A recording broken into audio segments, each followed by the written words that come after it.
విషయం అందరికీ తెలిసిందే. వీళ్ళిద్దరు ఎప్పుడెప్పుడు పెళ్లి చేసుకుంటారా అని వీళ్ళ ఫ్యాన్స్ అయితే చాలా ఏగా వెయిట్ చేస్తున్నారు. ఆ టైం రానే వచ్చింది. విజయ్ దేవరకొండ రష్మిక గుడ్ న్యూస్ వచ్చేసింది. చెలో మూవీతో రష్మిక ఇండస్ట్రీకి ఎంట్రీ ఇచ్చి తనకంటూ మంచి గుర్తుకు తెచ్చుకున్నారు. ఆ సినిమాతో రష్మిక మళ్ళీ వెనక్కి చూసుకోలేదు. బ్యాక్ సినిమాలు చేస్తూ ఇప్పుడు నేషనల్ క్రష్ గా మారిపోయారు. అయితే తెలుగులో కాస్త గ్యాప్ ఇచ్చిన రష్మిక త్వరలో గర్ల్ ఫ్రెండ్ అనే మూవీతో ప్రేక్షకుల ముందుకు రాబోతున్నారు. అయితే రష్మిక విజయ్ ప్రేమలో ఉన్నారు అని అందరికీ తెలిసిందే.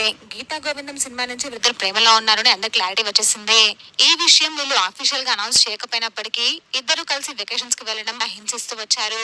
అయితే వీళ్ళిద్దరు ఎప్పుడు పెళ్లి చేసుకుంటారు, ఇద్దరు కలిసి ఒకే స్క్రీన్ పై ఎప్పుడు కనిపిస్తారు అని ఫ్యాన్స్ అయితే చాలా ఈగర్ గా వెయిట్ చేస్తున్నారు. ఇప్పుడు ఆ ఎదురు చూపులకు బ్రేక్ పడినట్టే ఇద్దరు ఫ్యాన్స్ కి కూడా ఒక గుడ్ న్యూస్ వచ్చేసింది.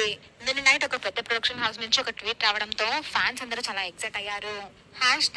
లెట్స్ సీ రష్మిక అంటూ ఒక ప్రొడక్షన్ హౌస్ ట్వీట్ చేశారు. ఆ ప్రొడక్షన్ హౌస్ నుంచి విజయ్ తన నెక్స్ట్ మూవీ చేస్తున్నారు.